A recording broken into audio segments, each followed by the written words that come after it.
Hey, ladies and gentlemen, welcome back to VP versus mTw. This is the West International Qualifier.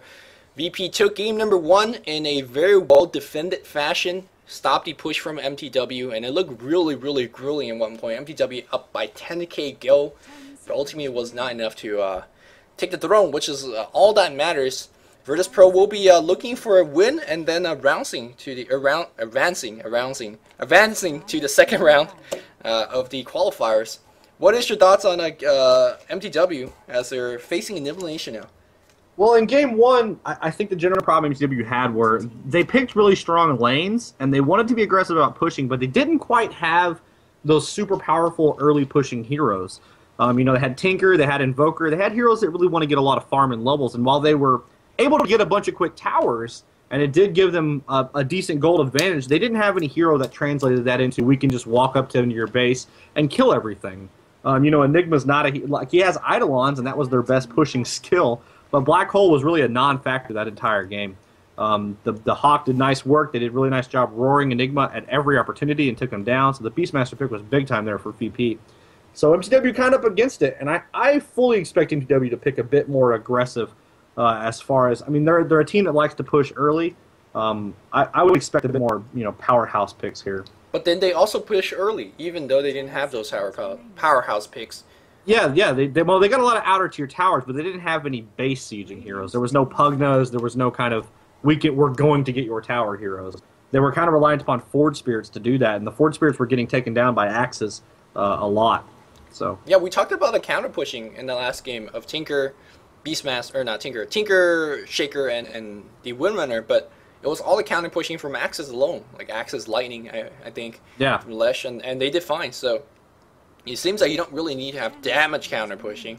But that's all ancient history. Now we're looking at game number 2. Broodmother and Chen are the banster for Virtus Pro. They are going to having the first pick out of the ban phase, and obviously because they're having the first pick, mTw will be banning both Darkseer and the Lycanthrope. Is this a double elimination tournament? This is a double elimination, yes. Okay.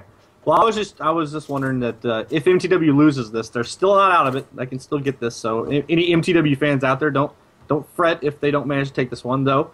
I do expect this to go 3. I think this is two pretty evenly matched teams as far as skill level goes. Virtus Pro with their new roster, I suppose, NS, Santa, Scandal, Blow Your Brain, and Kuroki. Against mTw, Syndron, Funzy, Shotska, Effing Mad, and Kebab. They've been together. mTw's been together with this lineup for quite some time now, and had a lot of success with it. Yeah. We see a Broodmother Chen Shadow Demon ban from Virtus Pro. mTw having the second pick, of course, are forced to ban Lycan right off the bat, as well as Darkseer and Furion. So, bunch of powerhouse bans here. Still Invoker in the pools. Invoker is a hero that people have started to allow teams to pick. This is something that happens in the metagame in Dota all the time. One hero gets constantly banned, and then people start to come around and be like, oh, well, we don't really need to ban this hero. There's more pressing matters. And Invoker's that hero that's starting to see a lot of play because teams aren't banning him as much as he was.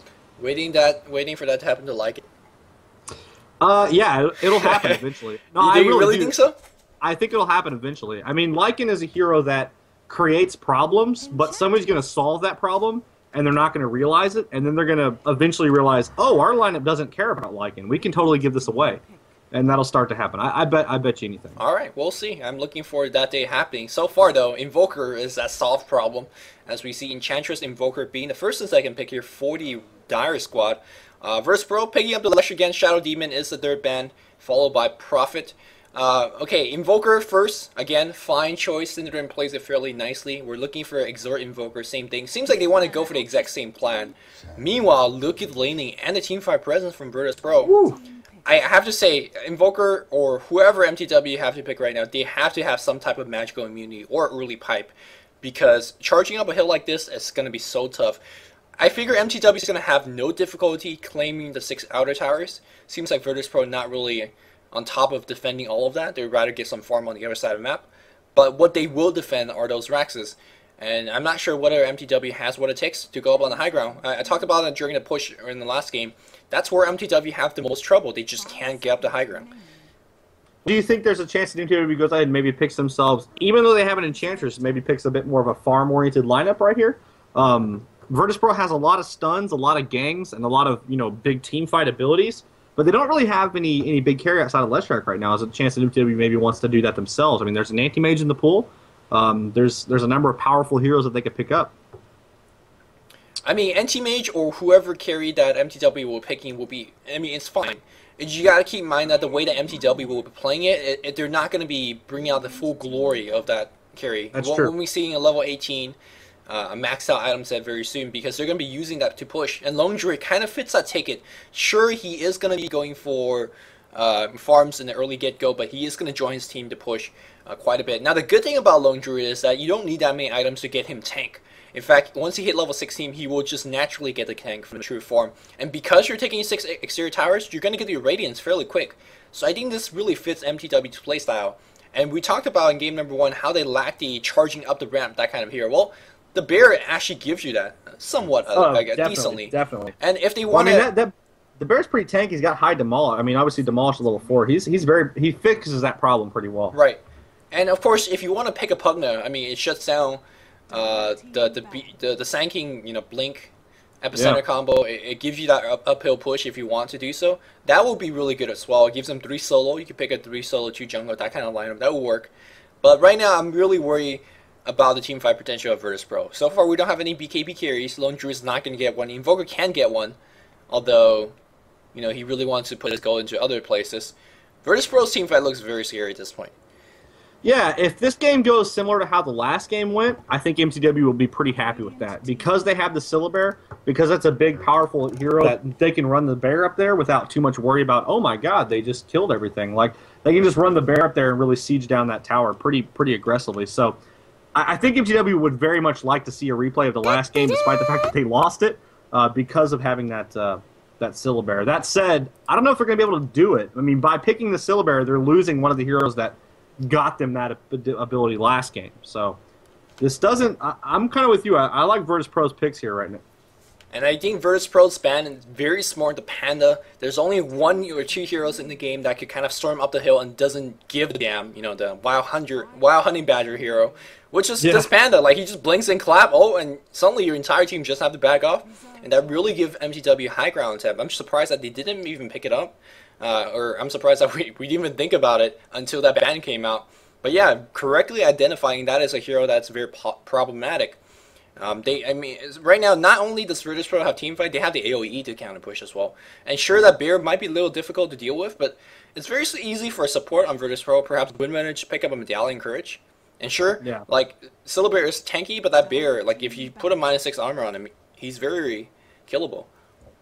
Yeah, we see Virtus Pro going ahead and doing a little banning of Tinker here. Obviously, last game they weren't too happy with the Tinker, even though they did win. mTw meanwhile banning the Morphling, as they don't want to have any replicate shenanigans here. Now, interestingly enough, Virtus Pro yet again bans the Shadow Demon while having the Leshrac. So it seems like they're okay with just having Leshrac without any kind of combo potential.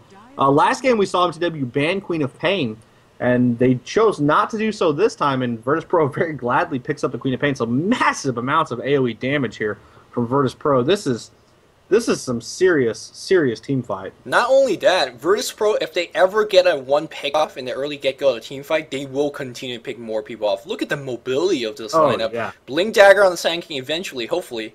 Queen of Pain with a Blink built in. Of course, Windrun with a long range of Shackle Shot Splitter if it's going to hit.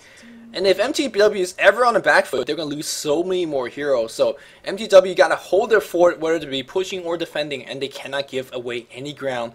Whether it's going to be done of having extra item of tower pushes, whether it's going to be done off having pick-offs, or whatever that's the case, mTw, if they falter, it's going to be looking real bad. But on the flip side, Virtus Pro, look at these heroes. They need so much EXP, and I'm not too sure whether they could get it. Yeah, mTw goes ahead and grabs Crystal Maiden as the 4th hero here. I feel sorry for whoever's playing Crystal Maiden in this game. She's up against a lineup that decimates her. Every single hero on Virtus Pro's side, if they catch her, she will die. So, I mean, she's just an R right now. She's got some laning presence. They're going to have to get something off the back of her in lane, or they're going to be screwed. That said, there's still a Leviathan. There's still an Enigma. There's a couple powerful heroes left in this pool. I'm interested to know what Virtus Pro is going to pick as their 5th. You mentioned they need a lot of XP, and they're going to go ahead and grab a Naix. I would not at all be surprised to see Naix in the jungle here. They have so many XP-dependent heroes. They're probably going to have Windrunner or S-Cap in that top lane. Queen of Pain is probably going to be in the middle. I'm guessing it's going to be Windrunner top, Queen of Pain middle, and SK Leshrac in a dual lane bottom with Naix in the jungle, would be my guess. I actually haven't seen pro teams jungle Naix that often, so I'm actually guessing the Lifestealer and Lesh will be one lane, Windrunner and Sanking on the bot, and then quad mid. Maybe. They could put Nakes in middle. I mean, if you have a dual lane in middle, maybe that gives them... They dual laned the last game, of course. They did have a Lich, so that's a significantly easier dual lane to do. Anytime that you have 4 capable solo heroes, they could lane kind of anywhere. So yeah, that's true. Very versatile is VP's laning. mTw kind of more standard. Enchantress will be jungling. Now, obviously, they still have that kind of a dual-man jungle if they want to do so. 3 solo, 2 jungle. We haven't seen that for a long, long time. But Crystal Maiden most likely will be roaming around to give assistance to whichever lane that needs it. Right now, we need one more kind of solo-ish hero. We're going to see a Night Stalker, so very, very good pusher. Now, obviously, if you haven't seen any of our casts, you might be asking, why is Night Stalker a pushing hero? He doesn't have any creep clearing ability, he doesn't damage tower very quickly. But what he gives you during one of those early tower pushes is the ability to run past that tower and then start scaring everybody away. And when there's no one defending that tower, well, you know. Yeah, and Night Stalker gives them some much-needed mobility, as up until that point, they literally had no map control, no real lane presence, or no real map presence. They're kind of, what's Enchantress and Crystal Maiden are the best map presence, so not a whole lot there. Now, that said, one of the ways to deal with a Night Stalker is to have good wards around the map and good team gang, like good TPN, good counter gangs, essentially. And if you look at Virtus.pro's lineup, they have a team full of counter gangers. Queen of Pain, very mobile. Windrunner, very mobile. SK, very mobile. There's just so much ability for them to TP in immediately and pick off that Night Stalker anytime he goes to be aggressive. So if there's good warding here from Virtus.pro and good team communication, they won't have any problems with this NS. So I'm a little worried about mTw right here. We're actually going to see Cinder yet again playing that Invoker. Shaska is going to be on the Night Stalker this time. Kabop's going to be on the Enchantress. We have Crystal Maiden being played by effing mad, poor guy, and Funzy is going to be on that Syllabare up top. He might really be effing mad after this game. Meanwhile, on the other side here, we have Santa going to be on that Windrunner. Kuroki was playing the Nyx. Blow Your Brain is going to be on that Queen of Pain. We have NS going to be on Sanking and Scando on the track. Now, Kuroki's build, kind of indicative of a jungling. I think he's going to jungle. I actually expect him to. I mean, he's got a Quelling Blade, a Stout Shield, and a Healing Salve. That tells me that he's jungling. It's going to be, it's going to be farming up a little bit, and then once he gets low, he just salves up and continues going. So this is a bit more of what I expected. I'm pretty sure Santa's going to be in that top lane. They're going to have Queen of Pain in the middle and the dual lane bottom. Now, Nakes can easily gang this lane, though. Yeah, obviously, with Leshrac and an SK, there's a lot of stuns. He can come out of that jungle and get a slow, and whoever's on bottom is going to have some problems. Now, there's a chance that mTw won't even send anybody bottom, right? Like, could they potentially do that? There's nowhere for... that kind of screws them. Yeah, we see a tri-lane versus tri-lane, maybe? This might be try versus try. I'm not sure. You gotta keep in mind that mTw really wants to leave the laning phase. I think what mTw is waiting for is basically 6 minutes. Once it gets nighttime, that's when mTw will actually start playing. So I feel like they will be passive for the first couple of minutes, and if a tri-lane allows them to be passive like that, then that's what they will go for. But tri-lane generally is indicative of, man, let's go kill people, kill tower. There's a haste run on the top lane here, but looks like Windrunner will secure that as AC again, giving everybody battle points. Yeah, big props to AC for giving us all these sweet battle points. For all of you who don't know, of course, you can buy the battle point upgrade to help you and all your teams. Effing mad, immediately going to die here.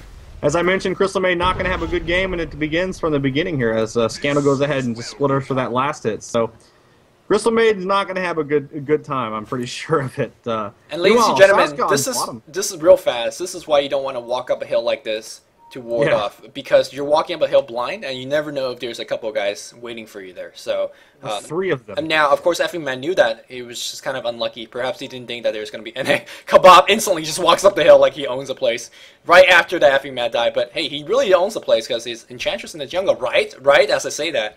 And as the wards are off, and be like, yo, bro, GTFO. Yeah, I think mTw are in a really bad place here as far as lanes go. They have NS solo bottom. I mean, he's got support from the Enchantress and the Crystal Maiden who want to aggressively jungle. Kuroki isn't jungle, though. I would like to point out the fact that Enchantress and Crystal Maiden have actually made it into the jungle and got a Creepto is pretty big here.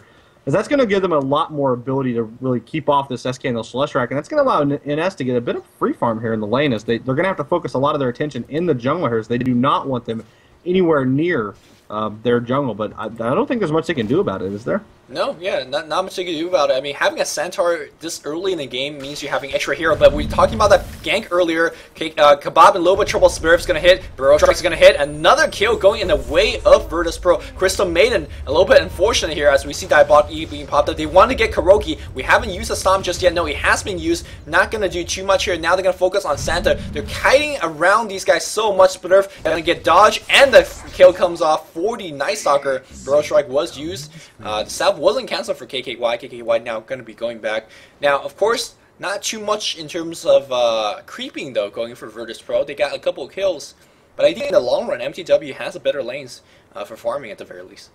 Yeah, mTw would be pretty happy about that kill. They needed that. If they had just, continued to lose heroes on that bottom lane, they would have been screwed. It looks like Sasuke's actually, Virtus Pro NS is going to go down. There's a nice Sunstrike from Synderen comes in there, and again, you talk about Exhort Invoker being an essential +1 on every single lane as he opts to go for the quick, the Exhort levels 1 and 3 does Synderen, getting the double level Sunstrike by 3 instead of any kind of Quas, which gives him a lot less laning power, but with those quick Tangos, he can obviously still regen up, so he's not too worried about it. Blow Your Brain, meanwhile, has gone ahead and leveled up that Shadow Strike, just try and get as much harass on Synderen as possible. Yeah, I'm glad you actually brought up the point that he leveled up Exhort at level 1 and 3. Not many Invoker play would do this because against the Shadow Striking, Queen of Pain is so annoying to lane against that. Yeah. I have nightmares about laning against that because it's just like, oh, I walk up to you, stun you once, you can't bottle. You just constantly lose HP, and if you don't have that 7 HP Quas regen that most Invoker would like to have, then you're kind of F for a long, long time. Yeah, you just take massive amounts of damage from her harass, but he's going to head and grab the Exhort to just try and help out, and he did, in fact, get a kill off of it, so it worked out for him. Now, he's got that point of Quas now, finally, so he's going to have a little bit of regen, going to get some cold snaps when he needs it. So he's got a little bit more laning presence on top of the actual map presence. Meanwhile, up top, Funzy's left alone against the Windrunner Santa here. He's just trying to harass Windrunner off the lane with that bear who does have an Orb of Venom, and indeed getting as much damage on Santa as he can. Funzy, meanwhile, just continuing to farm it up. He's got 8 kills right now. 11 for Blower Blade, 12 for Kuroki. 12 for Synderen, and 10 for Satsuka, the creep stats of note here. Meanwhile, Scandal on bottom, giving a little bit of free time. It's going to allow Leshrac to pick up those much easier early levels, while Ines in the jungle goes ahead and pulls here. And again, we're seeing Negs just hang out in the jungle and continue to creep it up. So just pure full-on Negs jungle. Yeah, they're protecting him for okay-ish. Nyx was able to get off those couple kills. That first blood was very, very key. I mean, if it let Enchantress walk in the jungle right from level 1, it would have been rough. I mean, on the top lane here, we saw Windrunner almost going down. I'm not too sure whether Cinderone was engaged in the middle of battle, but no Sunstrike ever came, and because of that, Windrunner was able to live out of it. We're going to see another gank coming here. No stun this time here. Santa is slowed up. He's going to pop his Windrunner and will be fine. Sunstrike now comes, and that's going to bring him very low at the release. It's going to force Santa to walk all the way back in base. And again, having a Sunstriking Invoker so very helpful. Synderen, by the way, holding up to a DD, hitting fairly hard, forcing Blow Your Brain to get out. So, 5 minutes in the game here, we see a 2-2 advantage. Well, 2-2 evenness on both sides. Who do you think actually has the advantage in such an even game so far? Whew, yeah, I don't think there's much in it. I think both teams have pretty evenly split here.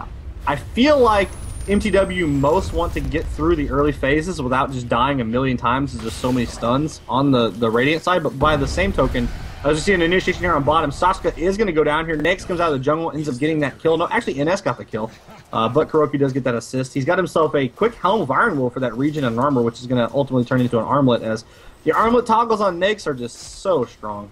Why no Hand of Money?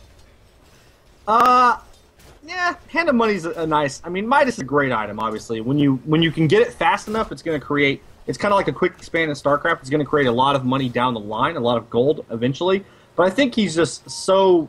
He wants an armlet so bad that I don't think, unless you get a lot of early kills, I don't think it's really worth it. That, by the way, was a joke to my in-house viewers, because every time we see Nyx, always Hand of Money, Bill. Hand of Money all the time, every time. As we see Kebab, might be a little bit trouble. Open Wound's going to be used. That healing was going to do a lot, but I think these damage is going to be coming out nicely here. Sunstrike does hit, but it's not going to be enough. Can they get a rebuttal kill? They get one so far. They want KKY. No mana at this point. He eats Urn. It is nighttime, very aptly so for Shasuka. And KKY will be going down. Invoker picks up yet another kill. Scandal is going to be the next hero of choice here. Shotsuka gets slowed down a little bit. The Courier perhaps is going to be the choice here, as we see Crystal Maiden down to half HP, tangling up, and we have a blink to follow up. Urn being used right now. Crystal Maiden so slow to run away. They're going to turn around. There's a bite on her. Is there going to be any silence? No silence so far. We have a cold snap here coming up. Blink on the high ground. Will that be enough? Nicely, two-man burrow strike. Crystal Maiden goes down. Well played. Well baited here by Blow Your Brain, as that play literally blew my brain. Loom Druid on the top lane gets off a solo kill against Santa. Yes, we are at that stage of the game where the phase boot poison or of the Spirit Bear is no joke. Yeah, he actually just charged up there and got himself a quick entangle and got that kill. So well played there from Funzy. And again, and that's what that two-man burrow strike was pretty clutch there. They did get Kuroki through all of that, I believe. Yep. So the death of Nax is pretty important there. He's got himself some boots now, so his mobility is a little bit higher. This is a really interesting game to me. The lanes aren't. I don't really know who has the advantage. I've been sitting there thinking about it this whole time, trying to figure out who I think has the advantage, and I'm not sure there is one. It's hard to say. mTw will soon to grab the advantage with their playstyle. Again, they will like to push 6 tier 2 tower very quickly. One thing I want to point out for a lot of you jungling and Nyx players out there, as that is one of the more common jungle heroes. Look at Kuroki's build. Rage 135. Oh no, he got fees at 1, but he's taking Rage. And the important thing in pro games like this is we see Leshrac getting a kill on the top lane against Lone Druid. Sorry for missing that one. The important thing in a lot of pro games like this is magical immunity. Sure, fees will allow the jungle a little bit quicker, but it's so important to survive those gank and have that 3 or 4 seconds of magical immunity early on. And no coincidence or no misclicks that Kuroki has got Rage. NS is just getting worked here. He's actually went invisible and just stood there invis. We got a Sunstrike from Invoker on there. Then we saw the shockwave coming from the Hellcaller, and then another nuke from Crystal Maiden took him down. So NS was trying his best to just sit there and viz, and they were like, "Nah, we're just gonna kill you." Slowly, they're gonna turn that into a bottom tier. Yeah, it'll be very slow, but you will die. And they turn that into what looks like a bottom tier 1 tower here. So the first tower of the game may be going down from MTW, and this is exactly what they want. Obviously, MTW is a team that likes to play very aggressive about getting towers. You saw it in game 1. Again, we're seeing it here in game 2. Yep. I mean, again, no surprise. We knew MTW will be going to this early push, and I think Virtus.pro definitely would know that as well. The question is, where MTW could go on the high ground. Again, Syllabear is a hero that is stronger going up the high ground, and he's having a fairly decent start. 37 creep kills in 9 minutes and nothing to write home about, but he's controlling lane. Windrun is not getting too much farm now. Obviously, he did die just right now, so not exactly having the peachiest time, but again, keeping Santa out of lane means that there's one less important hero that he has to deal about. I like this choice, picking up the ultimate. We don't see enough players do this at level 6. And look at him, 1300 HP right now. Hard to bring down. Yeah, he actually tried to run the bear up there and maybe get a harass, but he was too far away and forced to blink it back. We do have Scandal and an S here hanging by the tower, as they want to try and catch the Lone Druid, but the Lone Druid has decided to go ahead and go in jungle here. As their heroes are missing off the map, and he's just going to go ahead and play it safe. Really good, really well chosen from Funzy. Any deaths for him, through this phase of the game are going to be super costly. He wants to get to that Radiance. They really want to have that powerful pushing ability, and if he doesn't get there, they're going to be a little screwed, to be honest. Well, I mean, we saw a big deviation as we see Funzy gonna get the gank. Oh no, he's gonna get Burrow Strike. The Shackle Shot's gonna come. Smurf is gonna be there as well. The Bear is tanking some of the Eyebox. He's changed. Yeah, they weren't really changed. We see Invoker gets up a kill on the middle lane here. Will Funzy be okay? He's gotta dodge the Sunstrike. No, he doesn't here. A person teleports in. That's a Shotska. Brave Burrow Strike here from NS. NS is gonna now. He's gonna be fine. Losers. And but they did get off the kill on the Queen of Pain in the mid lane. But trading a Queen of Pain for a Syllabear, I think they're okay with that trade. Yeah, and Shaska is waiting patiently for NS to break his Sandstorm. He's actually just now got enough mana for another one, so we may see another Sunstrike on top of that, maybe a Dust. He's just going to sit there in the sand. Yeah, well, forever. I mean, Shaska's like, fine, I'll farm here. Yeah, at some point, NS is going to be forced to leave this, and that's going to be problematic. We are going to see another Sunstrike on him, take him down to just 56 HP now. Probably a TP from Crystal Maiden and a Nova, and down he goes again. Him grabs herself a kill. That's cool. It's twice in a row now that NS has just stood there and waited patiently to die. I mean, is that even a smart choice if you think about it? Like, just make them waste time on you? But they're getting a kill, so I'm not sure about that. I don't know. I think at some point you got to try and run away, right? Maybe try and dodge. But you can't. It's Night Stalker in the nighttime, so it's hard. As we see middling here, Sonic Wave does hit Cinderin, but really miscalculated how tanky Cinderin is. Sunstrike barely missed. And Synderen, again, having that early bracer and not really turning into anything. But real fast before I hand the mic back to you, we see a big divergence in terms of Synderen's play from this game and last game. Last game, he was already pushing with his team. This game, farming it up, I think I like this choice a little bit more.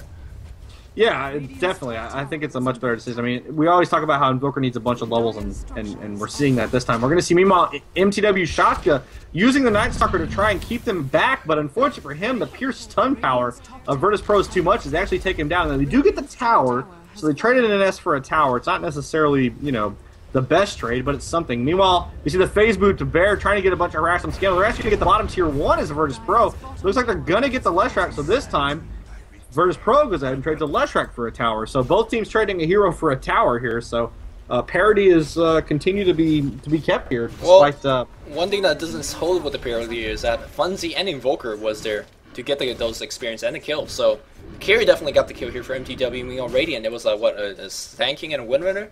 So not the most even trade, I suppose. Synderen, by the way, up to a dominating streak. Going to be going for a 4-staff first. Last game we saw a Hex Rush. I think I like this build a little bit more. Having the mobility, again, is so important. During the pick ban, I talked about if you're losing a team fight, you need every ounce of mobility to run away because they're going to be so quick.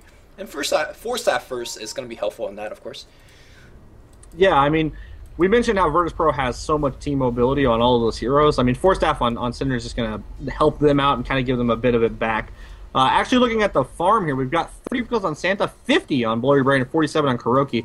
52 for Funzy, though, and 50 on Synderen, as well as 41 on that Sasuke. So not a whole lot in it in the farm goes either, though we do see a little over 2k advantage for Dire as far as gold, and a little over 2k as far as XP as well. So they want to go after this tier 1 in middle. This will be the last tier 1 tower for Virtus Pro. mTw pushing towers pretty nicely here, but getting a lot of farm on Synderen, as you mentioned. So not quite as just blind pushing as it was in game 1. A little bit more farming going on as well. Yeah, Celebrate now joining this push. So tanky at this point. Demolish on the Bear, working on the tower. A precursor of the big slow siege that we're going to be seeing here. Lone Druid does get to destroy the tower. Go check real fast. 1700 gold after having so much utility item here. He moved the Orb of Venom on his actual hero. I'm not too sure. Maybe that was a misdrop or anything like that.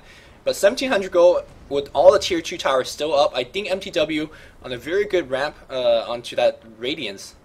I'm using ramp terms, and this is Magic the Gathering.